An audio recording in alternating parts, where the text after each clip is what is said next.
आखिरी बार तौलिया कब धोया था? ईद के ईद धोता हूँ। हमें कैसे पता चलेगा कि तौलिया को कितने अरसे बाद धोना चाहिए?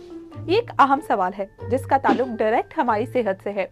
यूके में होने वाले एक सर्वे के मुताबिक 44% लोगों का ये मानना है कि हमें तौलिया हर 3 महीने बाद धोना चाहिए। मगर इस पर एक्सपर्ट्स क्या कहते हैं? हाइजीन एक्सपर्ट डॉक्टर सैली ब्लूमफील्ड का मानना है कि इतने वक्त में तो तौलिया इस्तेमाल के काबिल ही नहीं रहता।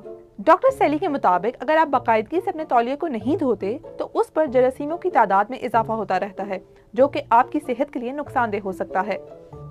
अक्सर हमारे जिस्म पर कुछ ऐसे जरासीम होते हैं जिनसे हम खुद तो बीमार नहीं होते, मगर वो जब किसी और को ट्रांसफर होते हैं तो उससे वो बीमार हो सकता है। अगर आपको स्किन का कोई इशू है तो आपको बाकायदगी से अपने तौलिया को धोना चाहिए। अगर आप एक्सरसाइज करते हैं या फिर आप जिम जाते हैं और अपना पसीना खुश करने के लिए आप तौलिया इस्तेमाल करते हैं तो आपको फ्रीक्वेंटली अपने तौलिया को धोना चाहिए।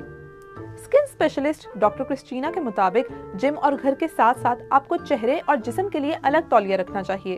अगर आप फ्रीक्वेंटली अपने तौलिया को नहीं धोएंगे, मतलब कि हफ्ते बाद, तो इसमें जरासीमों की तादाद में बहुत ज्यादा इजाफा हो जाएगा, जिसका मतलब है कि इसको धोकर भी साफ करना नामुमकिन हो जाएगा। ऐसी सूरत में आपके बीमार होने के चांसेस बढ़ सकते हैं। ये क्या कर रहे हो? ईद मुबारक।